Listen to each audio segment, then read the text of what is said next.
Des défenses du consommateur, vous avez promis de faire un point juridique sur la question, vous savez, cette affaire avec la boulangerie, l'influenceuse du dimanche, là, le sandwich au thon. Bon, évidemment, je préfère le dire, j'aime pas rebondir sur l'actualité, et ceux qui nous suivent savent qu'on dit vrai, évidemment. Mais pour autant, sur le point du conseil juridique, ça peut être intéressant.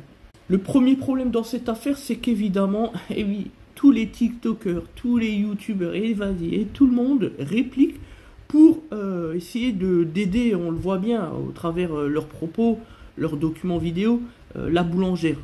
Mais le problème, c'est que dans ce genre de choses, il ne faut pas chercher à aider la boulangère. En fait, il faut se taire, il ne faut rien dire, rien faire. Pas en parler. Il y a les médias pour ça. Il y a eu BFM, CNews, tout le monde s'est positionné là-dessus. C'est normal et c'est comme ça que ça marche. Ils ont été là pour relayer l'information et pour prendre position et surtout aider la boulangère s'il y a lieu de l'aider. Ça s'arrête là.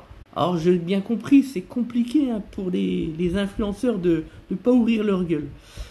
Et le problème dans tout ça, c'est qu'ils font croire qu'ils sont mieux que l'influenceuse elle-même qui a pondu la vidéo initiale pour la dénigrer, mais au bout du compte, eux, ils font comme elle, ils font pas mieux.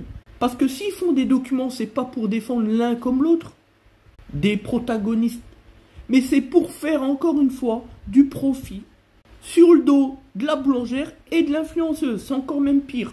Et puis il n'y en a pas eu qu'un, il y en a eu des dizaines, voire peut-être même des centaines. Toujours avec leur opinion personnelle, sans comprendre le dossier, sans rien connaître de cette affaire. Sans ni comprendre ce que prévoit la loi. Et le pire, sans avoir la version qui nous manque et surtout la version qui est centrale dans cette affaire. Qui a plus de valeur même que ce que dit l'influenceuse qui est venue finalement attaquer initialement donc cette boulangerie. C'est la version de la boulangère, oui. À partir du moment où on n'a pas la version de la boulangère, c'est même pas la peine d'ouvrir sa bouche et de partir dans les débats. Fin du débat.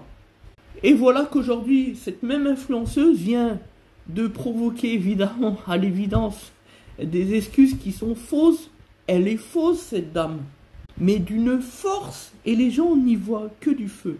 Mais même nous, juristes, sans comprendre même le fond de cette affaire, on sait très bien que la boulangère a raison et sur tous les points dans cette histoire.